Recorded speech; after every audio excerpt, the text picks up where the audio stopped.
Era una mañana común en la Ciudad de México. El puente de la Concordia, en Iztapalapa, estaba repleto de lo cotidiano. Vendedores de tamales ofreciendo el desayuno, familias cruzando con prisa, el eterno tráfico de microbuses y automóviles que parecían entrelazarse en un laberinto interminable. Nadie sospechaba que esa rutina sería devorada por un infierno. A las 9 de la mañana, una pipa de gas se aproximó al puente, arrastrando tras de sí no solo su carga, sino el destino de decenas de personas. El vehículo avanzaba lento, pero cada metro era un presagio. El tanque iba al límite, una chispa invisible esperaba el momento exacto para desatar la catástrofe. El primer estallido fue como si la tierra hubiera abierto la boca. Un rugido ensordecedor rompió el aire, seguido de una llamarada que iluminó el cielo. Los vidrios de las casas estallaron a kilómetros de distancia.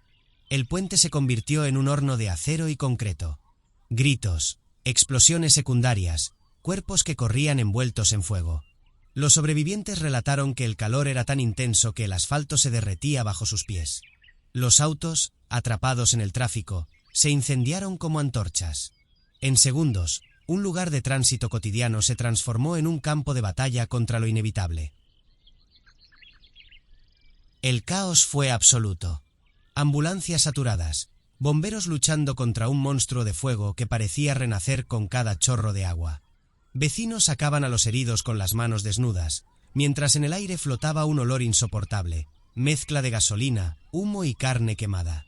Las cifras oficiales hablaron de decenas de muertos y heridos, pero los testigos aseguran que la verdadera dimensión del horror nunca se contó por completo. El puente de la Concordia quedó marcado, no solo en su estructura, sino en la memoria colectiva de una ciudad acostumbrada a la tragedia.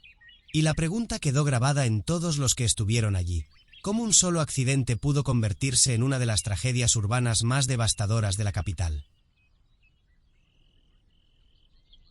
El reloj apenas marcaba media mañana cuando la rutina de Iztapalapa fue desgarrada en 1000 pedazos. El puente de la Concordia, arteria vital de la capital, estaba lleno de autos detenidos en el tráfico, vendedores voceando su mercancía, peatones cruzando con el cansancio del día a cuestas. Nadie sabía que un monstruo rodante avanzaba hacia ellos, cargado con toneladas de gas que aguardaban el menor descuido para desatar la tragedia. La pipa, de tamaño descomunal, perdió el control en una curva. Los frenos chillaron con un alarido metálico que heló la sangre de los testigos. En un segundo, el vehículo se tambaleó, y el destino quedó escrito. Volcó con un estruendo que hizo vibrar el pavimento. El tanque se desgarró como papel, liberando de inmediato una nube invisible pero letal, gas en estado puro, extendiéndose como un manto de muerte sobre la multitud.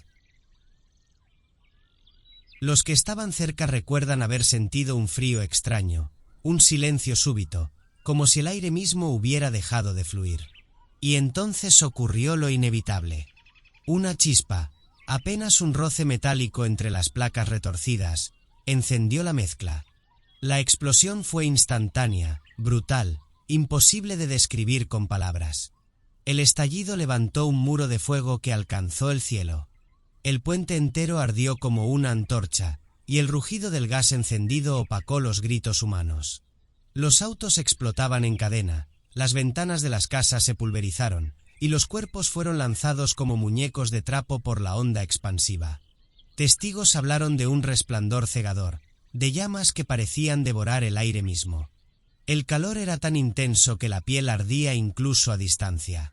Algunos corrieron sin rumbo, envueltos en fuego, mientras otros quedaban atrapados entre hierros retorcidos. El instante del impacto no solo destruyó un puente, transformó un día cualquiera en un infierno urbano, y marcó a Iztapalapa con una cicatriz que jamás podrá borrarse. El infierno desatado. El estallido convirtió el puente de la Concordia en un campo de fuego abierto. Las llamas alcanzaron hasta 30 metros de altura, envolviendo el cielo de Iztapalapa en un resplandor que parecía apocalíptico. Los autos quedaron atrapados entre hierros ardientes y escombros, explotando uno tras otro como si fueran municiones olvidadas en una guerra. Los sobrevivientes recuerdan que el aire mismo se volvió fuego. Cada inhalación quemaba los pulmones, cada paso era una lucha por atravesar el calor insoportable. Un testigo gritó después: no había dónde correr, el pavimento se derretía bajo los pies. Los cuerpos, atrapados en el tráfico cotidiano, se vieron rodeados por un muro incandescente. Algunos intentaron romper ventanas para escapar, otros fueron absorbidos por la tormenta de llamas. El puente, que horas antes era rutina, se transformó en un infierno urbano donde la vida y la muerte se decidían en segundos. Voces entre el humo, testimonios de la tragedia en Iztapalapa. En el recuerdo colectivo de la Ciudad de México, la explosión del Puente de la Concordia no es solo una fecha ni una cifra de muertos. Es un coro de voces rotas, gritos que atravesaron el fuego, nombres que quedaron grabados entre cenizas y asfalto derretido. Entre esas voces están las de Alicia Matías Teodoro y Alfonso Pérez Gómez, dos sobrevivientes cuya historia refleja el verdadero rostro del infierno vivido en Iztapalapa. Alicia Matías Teodoro, el sacrificio de una abuela. Tenía 50 años y trabajaba como checadora de combis en las inmediaciones del puente. Esa mañana llevaba en brazos a su nieta de apenas 2 años. El calor del sol mezclado con el humo de los escapes parecía normal dentro del caos urbano de Iztapalapa, hasta que el rugido de la explosión desintegró la rutina. El estruendo la lanzó al suelo.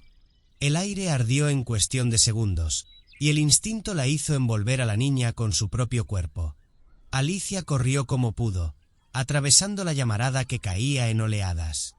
Sus brazos y piernas se incendiaron, la piel se abrió en burbujas, el rostro se convirtió en un mapa de dolor. Sin embargo, nunca soltó a su nieta. Los testigos dicen que la vieron salir del muro de fuego como una figura hecha de brasas, tambaleante, pero con la niña aún aferrada a su pecho. La criatura sobrevivió con apenas rasguños, mientras el cuerpo de Alicia quedó marcado con quemaduras en el 90% de su piel. La internaron en estado crítico, cubierta de vendas, entre tubos y máquinas que apenas lograban mantenerla con vida. En los pasillos del hospital, su familia repetía una frase que se convirtió en mantra: ella se quemó para que la niña viviera. Su voz, entrecortada por el dolor, apenas podía articular palabras, pero alcanzó a susurrar a los médicos: no me importa a mí, sálvenla a ella. El sacrificio de una abuela quedó escrito en la tragedia como un acto de amor absoluto en medio del horror. Alfonso Pérez Gómez, el albañil que corrió entre las llamas. A sus 53 años, Alfonso sobrevivía con trabajos esporádicos de albañilería. Vivía solo, sin empleo fijo ni seguro médico. Esa mañana, su rutina era la de siempre: tomar la ruta de Chalco hacia la ciudad, cruzar el puente, buscar algún jornal. Pero el destino lo obligó a enfrentar lo impensable. Vio las llamas elevarse como un demonio liberado. Instintivamente salió de su coche, intentando huir por el pavimento que ya ardía.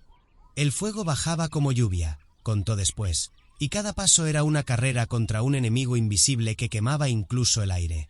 Corrió hacia una combi que intentaba escapar de la zona. Subió con otros desesperados, creyendo que allí estaría a salvo. Pero la explosión alcanzó también al vehículo, envolviéndolo en una segunda llamarada. Alfonso cayó entre vidrios rotos, con la mitad de su rostro abrasado. El lado izquierdo de su cara se consumió, el ojo izquierdo se cerró como una herida perpetua. Fue intubado, sometido a cirugías, y por semanas su vida pendió de un hilo en cuidados intensivos. Los médicos luchaban contra el avance de la infección y la gravedad de las quemaduras, mientras él apenas podía emitir un murmullo. En un momento de lucidez, pidió una sola cosa: no me dejen solo. No tenía familia cerca, nadie que reclamara su cama en el hospital. Su soledad pesaba tanto como sus heridas. Voces entre el humo. Ambos testimonios, tan distintos y tan desgarradores, son fragmentos de una misma tragedia. Alicia, marcada por la llama que no perdonó su piel pero sí salvó a su nieta. Alfonso, el albañil solitario que vio cómo su rostro y su vida quedaron reducidos a cicatrices irreparables. Sus historias muestran que la explosión no fue un número en una estadística, fue un instante que destrozó cuerpos, familias y futuros. Bajo el humo del Puente de la Concordia, cada herido llevó consigo no solo el dolor físico, sino la condena de recordar un día en que el cielo ardió sobre Iztapalapa. La familia Bonilla y los que esperan. En medio del infierno que devoró el Puente de la Concordia, hay imágenes que quedaron grabadas en los ojos de México. Un padre y su hijo huyendo entre las llamas, rodeados de autos que explotaban a su alrededor, corriendo con la vida colgando de un hilo. Esa fue la historia de Juan Carlos Bonilla, de 41 años, y su hijo Juan Ángel, de apenas 20. Comerciante conocido en la zona, trabajador que se ganaba la vida con esfuerzo diario, Juan Carlos nunca imaginó que la rutina lo arrastraría al borde de la muerte. Esa mañana viajaban en su coche, intentando atravesar el puente, cuando la pipa explotó. El rugido del fuego lo envolvió todo en segundos. Juan Ángel, el hijo, recuerda que la luz de la explosión no era como una llamarada común, era un muro incandescente que avanzaba sobre ellos, devorando autos, arrancando puertas, lanzando fragmentos de metal ardiente como proyectiles. Las cámaras de seguridad, y luego los celulares de los vecinos, registraron su escape. Se les ve salir del coche, corriendo entre vehículos en llamas, mientras la nube de fuego los perseguía. Juan Ángel alcanzó a escapar con heridas menores, aturdido, la ropa chamuscada, la piel roja por el calor. Pero su padre no tuvo la misma suerte. Juan Carlos cayó alcanzado por una ráfaga, y cuando lo sacaron, su cuerpo estaba cubierto de quemaduras que comprometieron su vida. Lo trasladaron de emergencia y desde entonces permanece en terapia intensiva. Entre tubos, máquinas y el silencio frío de los hospitales públicos, su cuerpo lucha contra el fuego que lo marcó. Los médicos lo mantienen sedado, conectado a ventilación, con la piel de brazos, piernas y rostro devastada. Mi papá está ahí, peleando, dice su hijo. Yo lo vi caer, y todavía escucho sus gritos en mi cabeza. La espera de los familiares.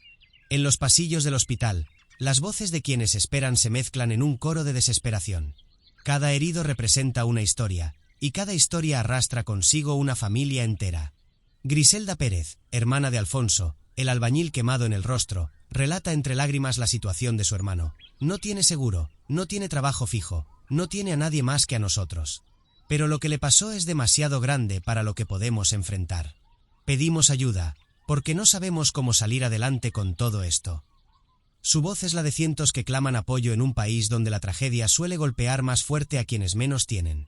En otro rincón, la escena es aún más conmovedora. La abuela de la bebé, Azulet, permanece horas sentada, esperando noticias.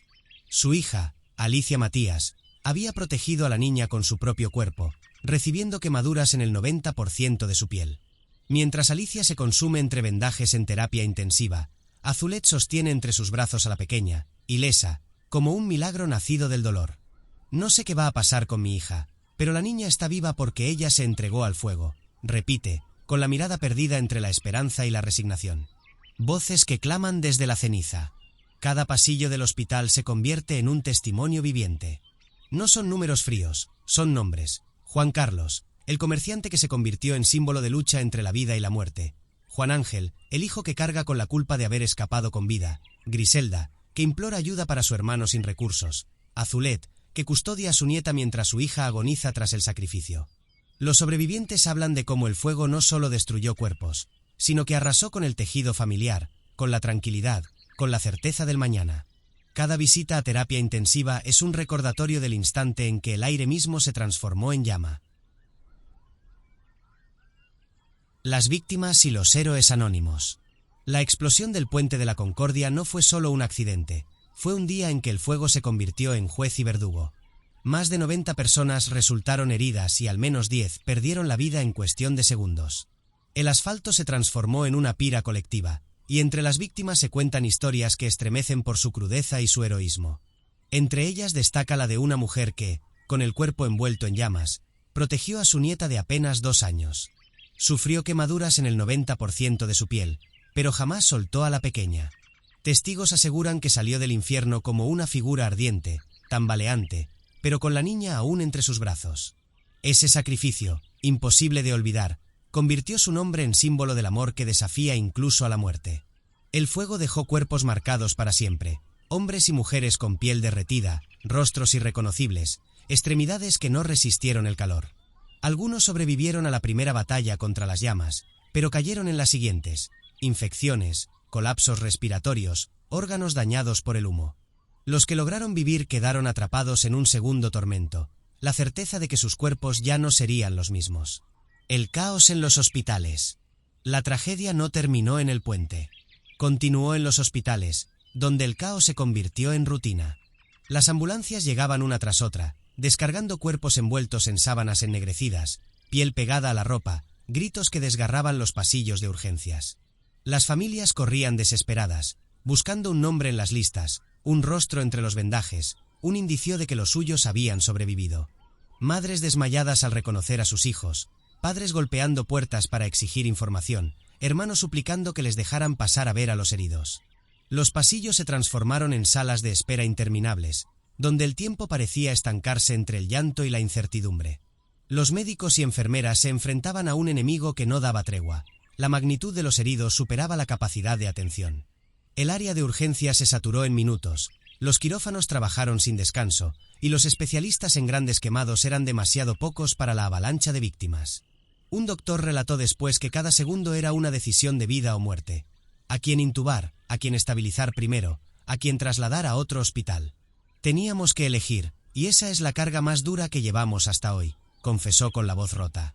En medio del dolor, hubo héroes anónimos, enfermeras que improvisaron vendajes con sábanas rasgadas, camilleros que corrieron entre pasillos abarrotados cargando cuerpos casi deshechos, vecinos que llegaron con agua, comida y ropa para los familiares que no se movían del hospital. No había cámaras ni aplausos, pero cada gesto sostuvo vidas al borde de la muerte. Voces entre el humo. El saldo de la explosión no se mide solo en muertos y heridos, sino en cicatrices visibles e invisibles.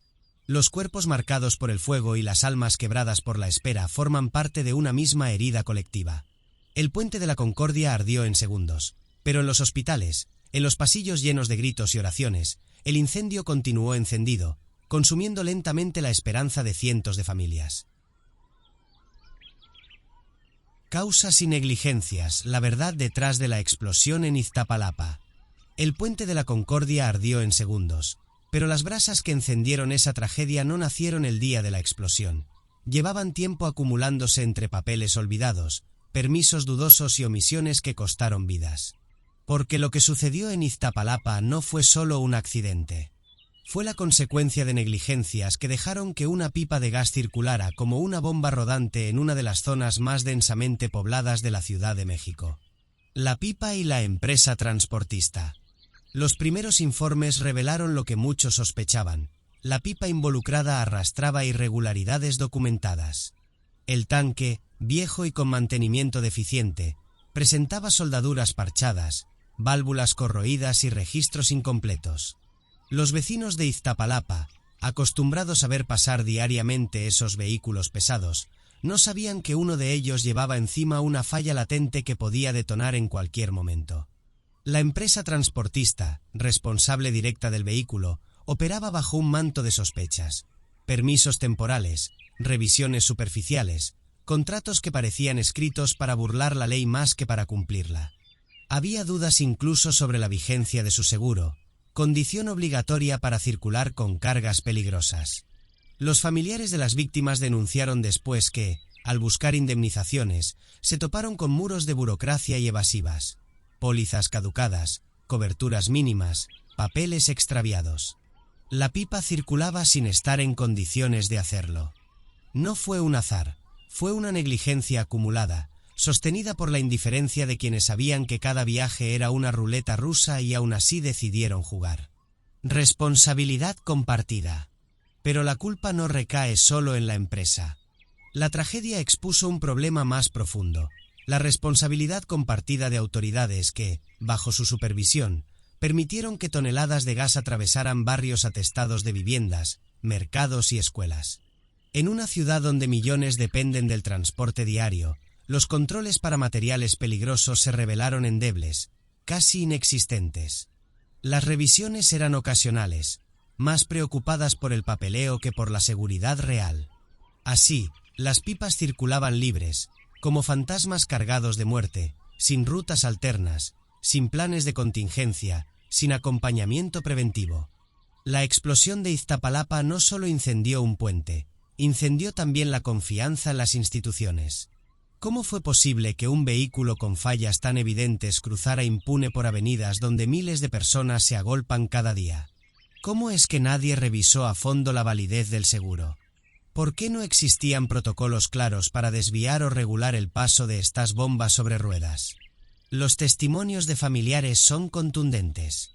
Mientras velaban a sus muertos o acompañaban a sus heridos en salas de terapia intensiva, se preguntaban quién pagaría por el dolor.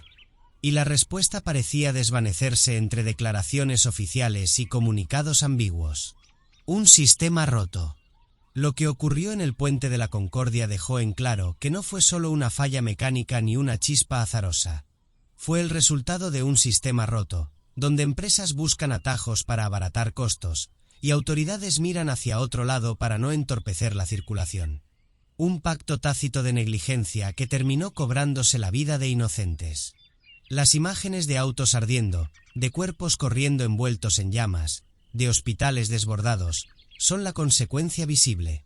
Pero detrás de ellas hay archivos con sellos, actas de inspección incompletas, funcionarios que firmaron sin verificar, empresarios que prefirieron ahorrar en mantenimiento en lugar de invertir en seguridad. Cada irregularidad de la pipa, cada sello mal colocado, cada firma negligente fue una chispa que, sumada, preparó el terreno para la explosión. El fuego no nació en el puente, nació en los escritorios donde se permitió que esa pipa siguiera rodando. Voces de la indignación. Mi hermano está luchando por su vida y nadie nos dice quién se hará responsable, grita Griselda, hermana de Alfonso, desde la sala de espera. Nos piden papeles, comprobantes, como si el dolor tuviera que justificarse. Pero la empresa ni siquiera tenía seguro vigente. Los vecinos, testigos de la catástrofe, no olvidan. No fue mala suerte, repiten. Fue negligencia. Sus voces, cargadas de indignación, recorren las calles de Iztapalapa como un eco que acusa no solo a una compañía, sino a todo un aparato que dejó que la tragedia ocurriera. Una herida que arde más allá del fuego. El Puente de la Concordia quedó ennegrecido, pero lo que más duele no son los muros carbonizados ni el concreto quebrado, son las vidas que se perdieron por un accidente que nunca debió suceder.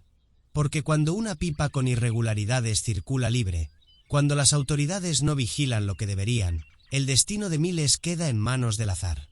Y esa mañana en Iztapalapa, el azar eligió fuego, gritos y muerte. La furia de la sociedad. Cuando las llamas del Puente de la Concordia se apagaron, lo que quedó no fue silencio, sino un rugido colectivo. El humo aún flotaba en el aire cuando la indignación ciudadana comenzó a crecer como un incendio aparte, imposible de contener. Las imágenes de autos calcinados, de familias llorando en los pasillos de hospitales y de cuerpos cubiertos con sábanas en la calle circularon por todos los noticieros, y en cuestión de horas, inundaron las redes sociales.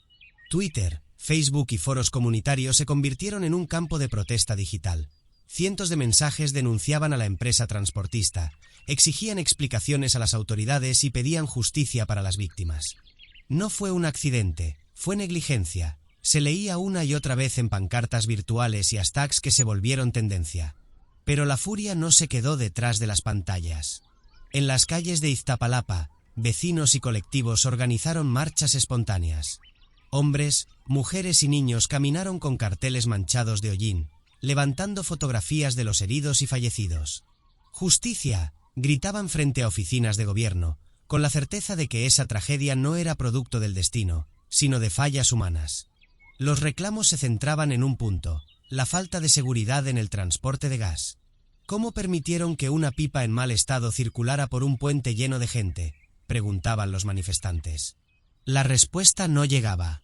El enojo se multiplicaba con cada día que pasaba sin responsables claros, sin renuncias, sin sanciones ejemplares. La furia de la sociedad era más que protesta, era duelo transformado en exigencia, era la memoria de los que corrieron envueltos en llamas hecha grito en las calles. Y aunque las autoridades intentaron contenerla con comunicados fríos, el pueblo de Iztapalapa ya había hablado. El fuego no solo marcó el concreto del puente, sino la confianza quebrada de toda una ciudad.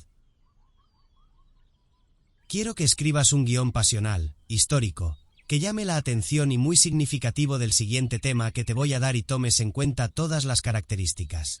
El guión será de aproximadamente 2000 caracteres. Comprueba que estén 2000 caracteres. Necesito que te conviertas en un experto dramaturgo, contador de historias, maestro en literatura e ingeniero en marketing. No quiero que acabe con una reflexión, ni tampoco quiero que asocies ni redactes nada en comparación al eco ni a nada que tenga que ver con eco. El tema es el siguiente. Explosión en Iztapalapa, CDMX. El dolor en comunidad. Vecinos organizando colectas y apoyo a familias damnificadas. Historias de solidaridad que nacen en medio de la tragedia. El dolor en comunidad. Cuando la explosión en el Puente de la Concordia apagó sus llamas, el dolor se extendió por Iztapalapa como una nube que nadie podía disipar. Pero en medio de la devastación, también nació una fuerza inesperada, la solidaridad. Los vecinos, acostumbrados a sobrevivir entre carencias, se levantaron para apoyar a los suyos con lo poco o mucho que tenían. Las calles cercanas al puente se convirtieron en centros improvisados de acopio. Mujeres montaron mesas con garrafones de agua y botellas de suero, jóvenes cargaban bolsas de arroz y pañales, mientras ancianos tejían redes de información para ubicar a los desaparecidos. Cada casa se transformó en refugio. Cada puerta abierta fue un recordatorio de que la comunidad no estaba dispuesta a dejar a nadie atrás. En los pasillos de los hospitales, donde el humo aún impregnaba la ropa de los heridos, aparecieron vecinos que nunca se habían visto entre sí, entregando cobijas, alimentos, dinero en efectivo. Historias de solidaridad se multiplicaban. Un panadero ofreció todo su pan de la jornada para alimentar a los familiares que llevaban horas sin comer. Una mujer que había perdido a un sobrino se quedó cuidando niños de otros damnificados para que sus padres pudieran buscar noticias. Jóvenes estudiantes improvisaron brigadas para recolectar medicinas casa por casa. La tragedia unió lo que la rutina había mantenido separado. Personas de barrios distintos se abrazaban en medio de las colectas, compartiendo lágrimas y fuerza. El dolor se transformó en un motor de resistencia colectiva. La explosión había marcado a Iztapalapa con fuego, pero también reveló la grandeza de una comunidad que, entre cenizas y llanto, se negó a rendirse. Porque en cada garrafa entregada, en cada abrazo silencioso, en cada mano tendida, latía la certeza de que la vida seguía, sostenida por todos. La explosión en el Puente de la Concordia, en Iztapalapa, no fue un rayo en cielo despejado. Fue la consecuencia de un patrón que se había repetido tantas veces en México que parecía inevitable. La tragedia fue la última chispa de un incendio que llevaba años ardiendo entre negligencias, corrupción y regulaciones inexistentes. Porque no era la primera vez. Ni siquiera la segunda. Las pipas de gas habían sido protagonistas de numerosos accidentes en el país, cada uno anunciado por titulares breves, olvidados con rapidez, pero recordados por las comunidades que cargaron con los muertos y heridos. En 1992, Guadalajara quedó marcada por el infierno cuando ductos subterráneos explotaron en cadena, arrasando barrios enteros y dejando cientos de víctimas. Aunque no fueron pipas, aquella catástrofe evidenció la fragilidad de un sistema que juega con fuego en medio de la población. Años después, en distintos estados, los accidentes se repitieron. En 2013, un tráiler que transportaba gas se volcó en la autopista México-Pachuca, estallando en una bola de fuego que consumió autos y viviendas cercanas. Murieron más de 20 personas. Las imágenes de cuerpos calcinados en plena carretera helaron al país. Las investigaciones revelaron fallas mecánicas, exceso de peso y falta de mantenimiento en la pipa. Pero las sanciones fueron mínimas, y las empresas siguieron circulando. En 2014, una pipa chocó en el periférico de la Ciudad de México, cerca de San Antonio, provocando un incendio que paralizó a la capital durante horas. Hubo heridos, pérdidas millonarias y la misma conclusión: el vehículo no estaba en condiciones de transitar. Otra advertencia ignorada. El caso más estremecedor ocurrió en enero de 2015, cuando una pipa abastecedora explotó en el Hospital Materno Infantil de Coajimalpa. La onda expansiva colapsó parte del edificio, murieron bebés, enfermeras y familiares que habían llegado para consultas rutinarias. El país lloró con indignación, pero pronto los discursos oficiales transformaron la catástrofe en estadísticas y promesas de reformas que nunca llegaron. Cada tragedia llevaba la misma firma: falta de regulación eficaz, corrupción en las revisiones y empresas que operaban con vehículos parchados. Y cada tragedia dejaba la misma pregunta flotando: ¿cómo era posible que las autoridades no aprendieran nada? El patrón era claro: pipas circulando por carreteras y avenidas densamente pobladas, con tanques corroídos, válvulas defectuosas y conductores extenuados. Aún así, las licencias seguían renovándose, los permisos se otorgaban, y las aseguradoras encontraban resquicios para no pagar cuando ocurría lo inevitable. Los vecinos de Iztapalapa, que vieron morir a sus familiares en el Puente de la Concordia, lo dijeron con rabia: no fue accidente. Fue lo mismo de siempre. Y tenían razón. El fuego que consumió autos y vidas aquel día era el eco de incendios pasados, de advertencias ignoradas una y otra vez. El fuego de Iztapalapa no fue el primero ni será el último si el país sigue permitiendo que la historia se repita. Porque cada explosión con pipas de gas es un espejo del pasado, un recordatorio de que la negligencia en México tiene memoria corta y consecuencias largas. Los registros oficiales son apenas la punta del iceberg. En estados como Veracruz, Puebla y Jalisco, los pobladores recuerdan estampidas de fuego en caminos rurales, choques fatales en carreteras federales y fugas que convirtieron plazas en zonas de guerra. Cada incidente fue un campanazo que quedó ahogado por comunicados tibios, donde las autoridades prometían reforzar la supervisión. Palabras al viento. Las investigaciones solían revelar lo mismo: pipas sin mantenimiento, empresas con permisos cuestionables, conductores que trabajaban jornadas extenuantes. Sin embargo, las sanciones eran simbólicas. Multas que ni siquiera se cobraban en su totalidad, seguros que se hacían humo al momento de indemnizar, funcionarios que se limitaban a deslindar responsabilidades. La corrupción tejía su red silenciosa, y la población cargaba con las cenizas. Lo más grave es que las explosiones nunca se limitaron a carreteras lejanas. Ocurrían en el corazón de las ciudades, en zonas habitadas por miles de personas. El Hospital Infantil de Coajimalpa fue la advertencia más dolorosa. Si un centro de salud podía arder por la negligencia de una pipa, ningún espacio era seguro. Y aún así, nada cambió. La tragedia de Iztapalapa expuso lo mismo. La pipa que estalló en el Puente de la Concordia arrastraba irregularidades, pero había logrado circular gracias a un sistema permisivo. Un sistema donde la burocracia se dobla al peso de sobornos, donde los inspectores firman sin revisar, donde las empresas apuestan a que nada pasará, hasta que pasa.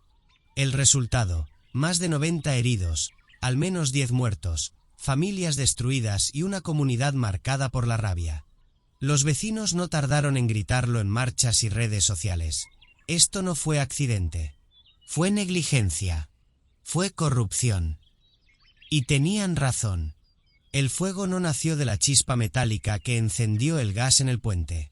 Nació mucho antes, en cada oficina donde se sellaron permisos dudosos, en cada taller donde se parchó un tanque corroído en vez de reemplazarlo, en cada decisión de las autoridades de permitir que estas bombas rodantes atravesaran colonias enteras sin protocolos de seguridad. El patrón está escrito con sangre y hollín: accidentes previos ignorados, promesas incumplidas, víctimas olvidadas. Y ahora, la misma pregunta se repite en cada esquina de Iztapalapa, en cada familia que aún vela a sus muertos o espera a sus heridos en hospitales. ¿Cuántas tragedias más deben ocurrir para que cambien las reglas? El estallido en el Puente de la Concordia no solo encendió fuego en las calles de Iztapalapa, encendió también el tablero político y jurídico de todo el país. Porque detrás de los gritos de los heridos y las lágrimas de las familias, surgió la exigencia de responsabilidades. El país entero se preguntaba: ¿quién permitió que una bomba rodante cruzara uno de los puntos más densamente poblados de la capital? En las horas posteriores a la tragedia, la empresa transportadora quedó bajo el reflector. Su nombre circuló en medios y redes como sinónimo de negligencia. Las primeras revisiones sacaron a la luz un rosario de irregularidades: permisos en trámite, pólizas de seguro dudosas, bitácoras de mantenimiento incompletas y choferes que trabajaban turnos interminables. No se trataba de un hecho aislado, sino de un modus operandi que ya había sido señalado antes por vecinos y autoridades locales, pero que había permanecido ignorado bajo un manto de silencio. La Fiscalía de la Ciudad de México anunció la apertura de una investigación contra la empresa. Se habló de sanciones administrativas, de posibles delitos por poner en riesgo la vida de cientos de personas, incluso de homicidio culposo contra los directivos responsables. Los aseguradores, presionados por la magnitud de la tragedia, comenzaron a deslindarse. Y los familiares de las víctimas, en medio de la desesperación, se toparon con un muro burocrático, empresas que no querían pagar, oficinas gubernamentales que se culpaban unas a otras, funcionarios que daban declaraciones frías mientras los pasillos de los hospitales ardían con gritos de dolor. El escándalo creció. Senadores, diputados y líderes de opinión exigieron castigos ejemplares. Se hablaba de retirar concesiones, de congelar permisos, de revisar cada contrato que permitía circular a las pipas. Pero los vecinos lo resumían en una sola frase: ya basta de promesas. Queremos justicia. El caso pronto se convirtió en debate nacional. ¿Debían prohibirse las pipas en zonas urbanas? ¿Podía un país como México, donde millones dependen del gas LP para sobrevivir, cambiar de golpe el sistema de distribución? Los expertos señalaban que la tragedia no era culpa del gas en sí, sino de la negligencia, vehículos viejos, supervisiones laxas, corrupción en los permisos. Pero la indignación popular pedía algo más radical: sacar estas bombas sobre ruedas de las calles. Mientras tanto, en oficinas cerradas, los abogados de la empresa buscaban atajos legales para minimizar daños. Alegaban que el accidente había sido impredecible, que las pipas contaban con certificados vigentes, que la explosión había sido producto del destino y no de su negligencia. Pero cada documento revisado arrojaba inconsistencias, cada firma abría un hueco más en la defensa. La presión era insostenible. El gobierno local enfrentaba críticas por la falta de inspecciones, y el gobierno federal se vio obligado a intervenir. Comisiones especiales fueron creadas en el Congreso para investigar la responsabilidad de la empresa y, de paso, deslindar culpas en las instituciones públicas que habían permitido su operación. El Puente de la Concordia se convirtió en algo más que el escenario de un accidente. Se convirtió en un campo de batalla político, donde se enfrentaban la indignación social, la defensa empresarial y la tibieza de las autoridades. El estallido en Iztapalapa no solo dejó cenizas, desató una tormenta política que alcanzó los niveles más altos del poder. Cada rueda de prensa, cada declaración, cada filtración en medios se convirtió en combustible para un fuego distinto, el de la indignación social contra las instituciones. La jefa de gobierno enfrentó a la prensa con el rostro tenso. Aseguró que se abriría una investigación a fondo, pero los reporteros no tardaron en cuestionarla. ¿Por qué la pipa circulaba en esa zona tan poblada? ¿Por qué no existían rutas de seguridad alternativas? ¿Cuántas inspecciones reales había pasado el vehículo? Sus respuestas quedaron ahogadas entre evasivas y tecnicismos, insuficientes para la rabia de los familiares que aún velaban a sus muertos. En el Congreso local, diputados opositores exigieron la renuncia de funcionarios responsables de la supervisión del transporte de materiales peligrosos. Los oficialistas, en cambio, buscaban diluir culpas, señalando a la empresa como única responsable. El choque fue brutal: gritos, pancartas, discusiones televisadas que mostraban lo que la ciudadanía ya intuía. Nadie quería cargar con la responsabilidad política de la tragedia. Los medios nacionales publicaban día tras día expedientes filtrados. La empresa había acumulado multas previas, muchas de ellas condonadas o ignoradas. Inspectores de tránsito reconocieron off the record que las pipas eran intocables porque pertenecían a grupos empresariales con fuertes vínculos políticos. Cada revelación encendía más el debate. La indignación popular no se apagó. En Iztapalapa, colectivos de vecinos organizaron marchas con pancartas negras que decían: no fue accidente, fue corrupción. En redes sociales, hashtags como #Justicia Iztapalapa y #No Más Pipas se volvieron tendencia nacional. Las imágenes de las protestas, con velas encendidas y cruces blancas en memoria de las víctimas, recorrieron el país. El clamor popular obligó al Senado a entrar en el debate. Por primera vez en años, se discutió abiertamente la posibilidad de prohibir el tránsito de pipas por zonas urbanas. Los defensores de la medida argumentaban que ningún beneficio económico podía justificar el riesgo de transportar toneladas de gas entre casas, escuelas y hospitales. Sus opositores advertían que sacar las pipas de las ciudades significaría un colapso en el abasto de gas LP, generando crisis energética en miles de hogares. El debate se convirtió en espectáculo nacional. Expertos en seguridad, ingenieros, líderes vecinales y víctimas fueron invitados a foros televisados. Cada testimonio desgarrador: la abuela que salvó a su nieta, el albañil sin seguro que perdió el rostro, los comerciantes que vieron arder su única fuente de ingresos, era una acusación viva contra la indiferencia de las autoridades.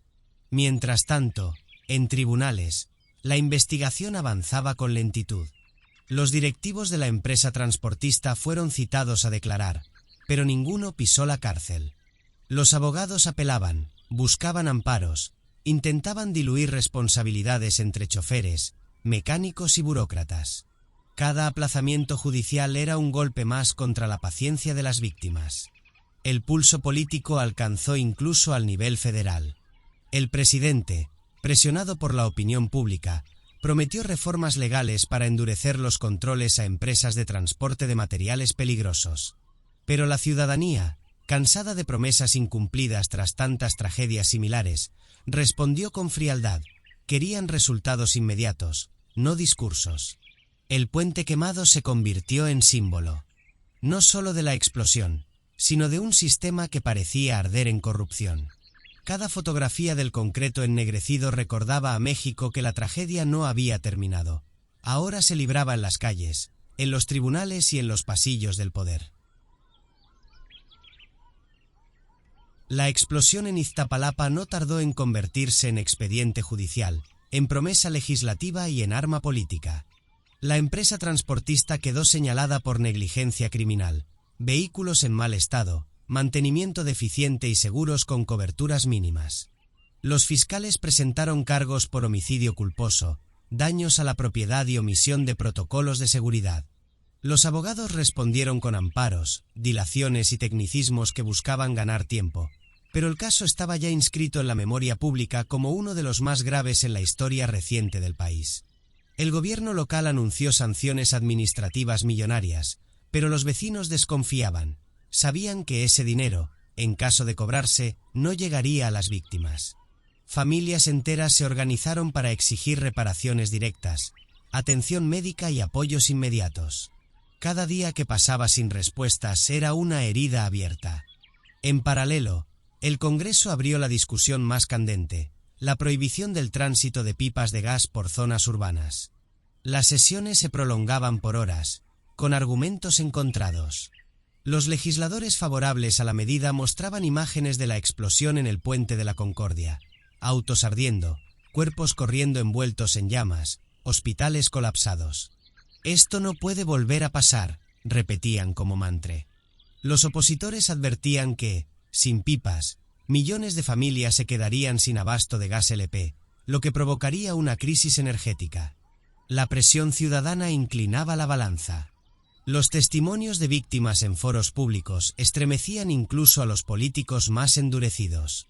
Una mujer, con la piel cubierta de injertos, se levantó en plena audiencia para mostrar sus cicatrices. «¿Cuántas vidas más quieren que se quemen?», gritó, mientras los asistentes guardaban un silencio sepulcral. La polémica trascendió al ámbito federal. El presidente anunció una reforma nacional para establecer rutas exclusivas para pipas, mayores sanciones a empresas incumplidas y la creación de un registro público de unidades autorizadas. Los especialistas aplaudieron las intenciones, pero señalaron un punto crítico. Ninguna ley serviría si no se combatía la corrupción que permitía a estas empresas operar impunes. En los tribunales, el proceso se enredaba. Los directivos de la empresa transportista enfrentaban audiencias, pero ninguno había pisado una celda. Las familias de las víctimas acudían cada semana a las audiencias, sosteniendo fotografías de sus muertos y pancartas con frases que se repetían como una maldición: «Justicia para Iztapalapa». El país se encontraba dividido. Por un lado, los tecnócratas que advertían sobre los costos económicos de prohibir las pipas en zonas urbanas. Por otro, las comunidades que habían visto el fuego de cerca y no querían repetir la historia. En medio, los políticos, atrapados entre la presión ciudadana y los intereses empresariales. La explosión en el Puente de la Concordia marcó un antes y un después. La investigación contra la empresa, las posibles sanciones penales, el debate nacional sobre las pipas, todo se entrelazó en un mismo clamor de fondo. No había espacio para discursos complacientes ni para olvido. El puente ennegrecido seguía en pie, pero ya no era solo un paso vehicular. Era un símbolo de la deuda entre un pueblo y sus gobernantes, una herida política y legal que no cicatrizaría con rapidez. En la memoria de la Ciudad de México, hay lugares que dejaron de ser simples estructuras para convertirse en cicatrices abiertas. El Puente de la Concordia, en Iztapalapa, es uno de ellos. Lo que antes era una arteria vial congestionada, un puente más en la rutina diaria de millones de capitalinos, quedó marcado para siempre por la explosión que lo transformó en un escenario de infierno. El día de la tragedia, las llamas alcanzaron hasta 30 metros de altura. El concreto vibró como si estuviera vivo, los metales se doblaron como si fueran de papel, y los autos atrapados en el tráfico se convirtieron en antorchas.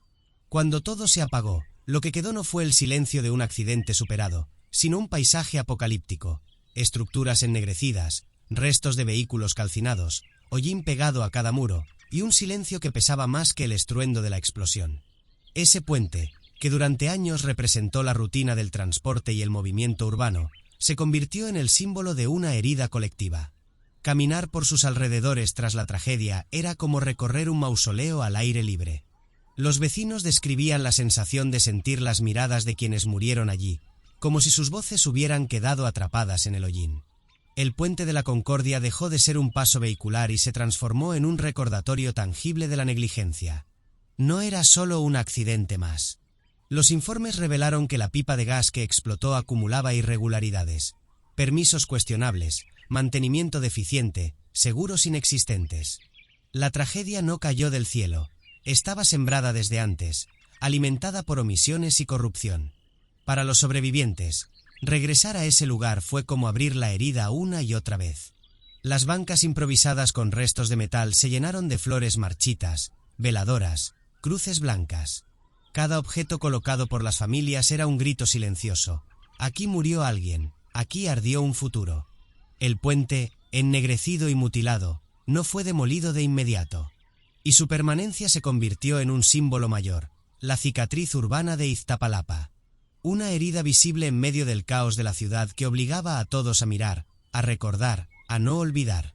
Los vecinos, los transeúntes, los choferes que cruzaban por ahí después de la tragedia, repetían lo mismo: el puente ya no es el mismo. Porque aunque lo reconstruyeran, aunque lo pintaran, aunque intentaran cubrir las marcas del fuego, lo que se vivió allí quedó tatuado en la memoria colectiva como una advertencia. El Puente de la Concordia no volvió a ser un simple puente. Sus estructuras ennegrecidas, sus barandales corroídos por el fuego y el recuerdo de los autos calcinados lo convirtieron en un monumento involuntario al desastre. Durante semanas, la gente acudió a mirarlo en silencio, como si el lugar hablara por sí mismo. El puente no era ya concreto y acero, era una cicatriz urbana.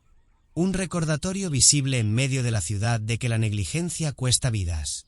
Desde lo alto aún se distinguían los restos de neumáticos derretidos pegados al pavimento, manchas oscuras donde antes hubo cuerpos, y columnas fracturadas que parecían sostener no solo el peso del tráfico, sino de la memoria colectiva. Los habitantes de Iztapalapa lo miraban con una mezcla de rabia y duelo. Algunos lo cruzaban rápido, evitando ver hacia los costados, como si temieran que las llamas pudieran volver a levantarse.